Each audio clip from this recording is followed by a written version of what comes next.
Hi friends, welcome back to Mama Lisa's. I just want to thank you for stopping by my channel, and I hope you'll stick around and watch the whole video and see what Mama's cooking today for Monday.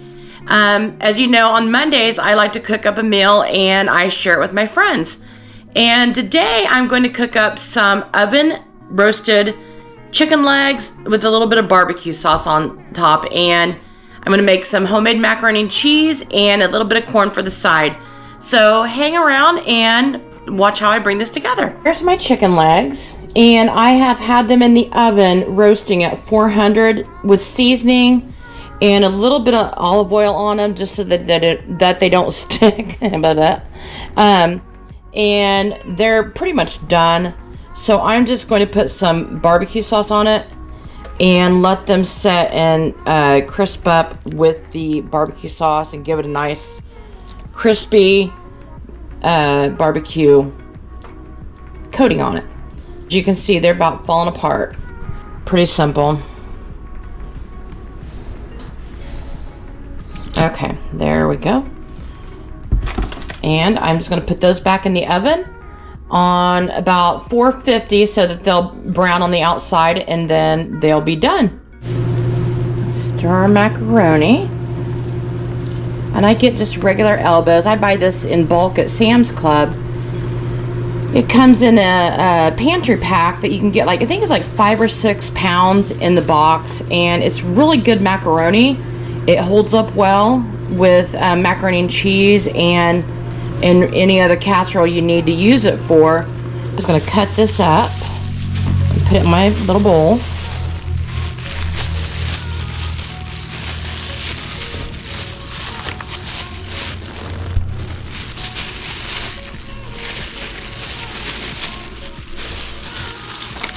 It needs about a pound. That's about all I need. About a pound of cheese for a pound of noodles. And there's that. And then I'm just going to take about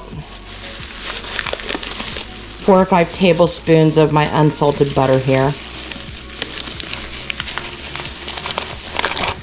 And I'm going to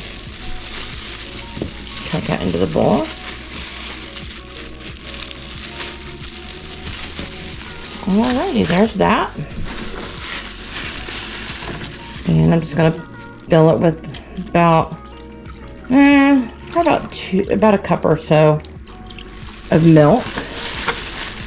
And add a little bit of salt and pepper to that. And in the microwave it's going to go until my cheese is nicely melted, and so is my butter. And then I'll just mix that up. Just going to stir that a little bit. And it's melting nicely.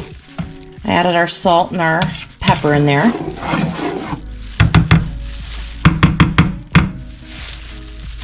Alrighty. So I'm just going to put that back in there for just a couple more minutes. Oh yeah, those are done. And let's check a temp in one of them.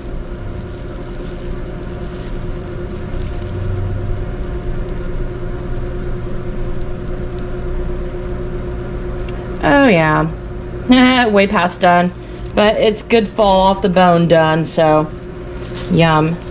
And let's check our cheese.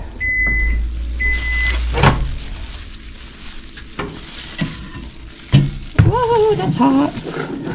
Hot. I may need to add a little bit more cheese to that because it's a little bit thin. And you know, I have some shredded Gouda, smoked Gouda from yesterday, from a lasagna dish I made. I may just throw that in there. Let's do that. Alrighty, well, not much smoked Gouda, but we're gonna stick it in there. Just itty bitty bit.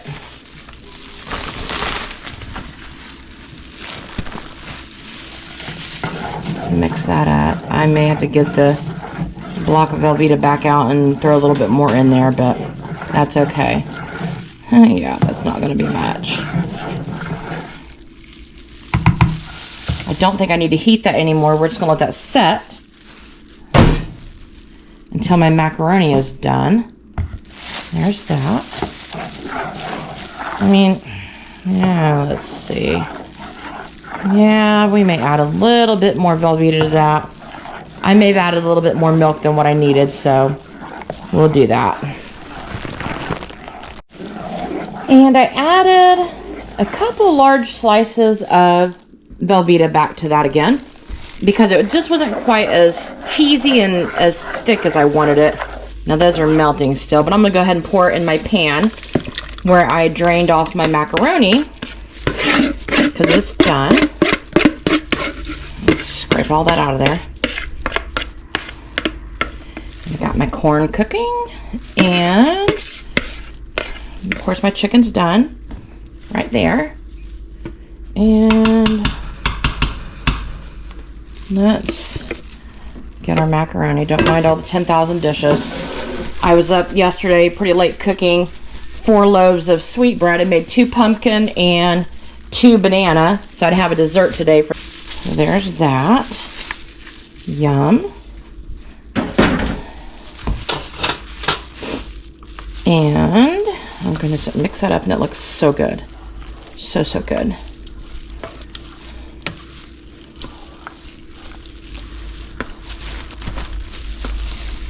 And that is Mama Lisa's version of homemade mac and cheese. Now, like I said, I can make a roux and a bechamel sauce, and I could probably use multiple types of cheese, which is really good too.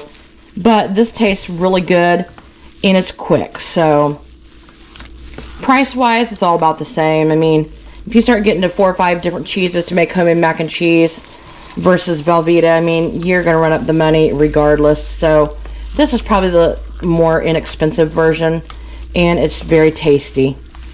And I'm going to serve that up with my mac and cheese and corn. And then I've got to box up my banana bread, and I'll show you that here.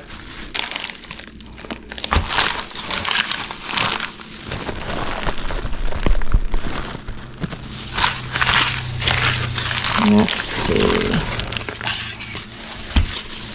Okay, let's cut this up and put it in their little containers. There's one.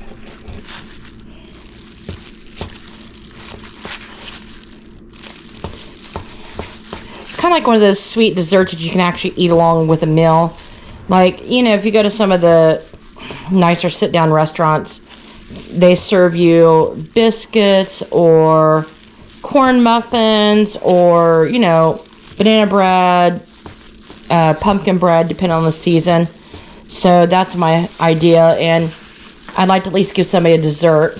Now, a lot of times I like to make just different experiments with sweet desserts, and I'll make cookies or brownies, but today it's going to be banana bread. And that's an end piece. So let's see, 1, 3, 4, 5, 6, 7, 8, 9. Alrighty, and let's put this extra one in there with the 2 end pieces. That way it's not so small. There's 1. Okay. 2.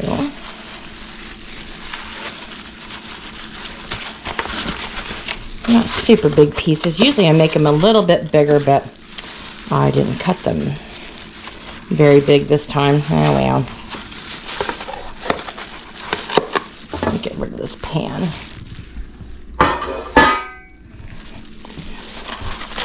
Okay, I apologize for the dishes, but you know, when you're cooking a meal for a lot of people, you're going to make a mess. There's just no 2 ways about it. And again, I have these upside down. But you know what? Being bread, I could probably flip it over and voila, there you go. You got the nice top. It ain't gonna hurt nothing. Got a crumb on there. I don't want that. Okay. Put on that side. So we have the nice top. There we go.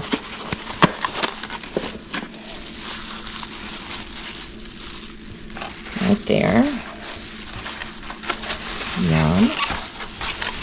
Didn't get my bananas squished up quite as fine because you can see them in the bread. Teeny little bananas, but that's okay. Still tastes good. Put it in the microwave, put a little bit of butter on it, and yummy. Alrighty, and there's 9. I've got 9 people to take some food to today that I'm going to share my lunch with. Here. And let's put a good old size of mac and cheese without making a mess.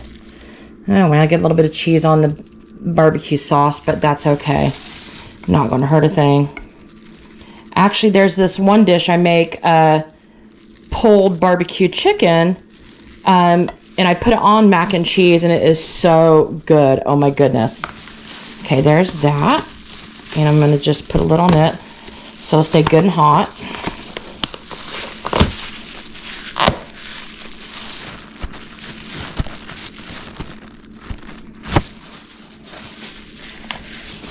Alrighty, there's one.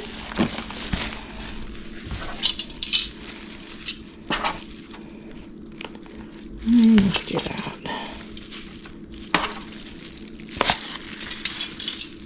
Trying to find the best way to fit all these in there.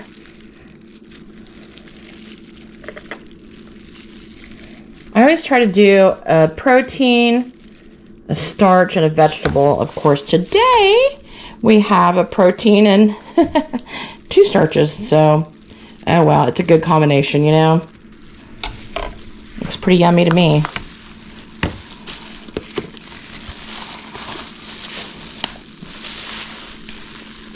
Come on. What I got in there too? There we go. And it gets so hot, the steam gets trapped up in there. Okay, there's 2. Alrighty. And I'm just going to finish plating these up and get them in their bags with some silverware and their dessert. And get these out the door. Alrighty, let's package this up and get out the door. Let's do 2 in there. And 2 desserts in there. And let's get some silverware. I always think if someone, you know, needs a little bit of help, then I like to give them silverware also, because, I mean, this makes it a lot easier to provide the whole package. So that's what I do. Okay. Oh, well, knocked it off. What happens when you try to get in a hurry? So there's 2 more.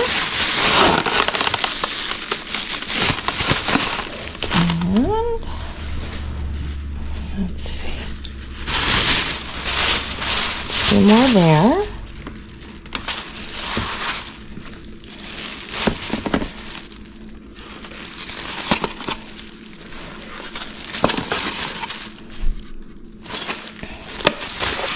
And 2 and more. As you can see, these go to 3 different homes that have 2 people that I'm going to give these to. And then these are just single ones that I take to that just have 1 person in their home. So there's that one, and there is silverware and a dessert.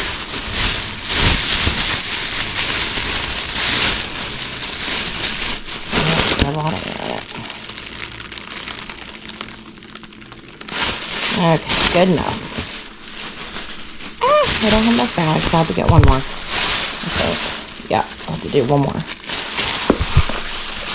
I always miscount something, at least, every time. And there's that.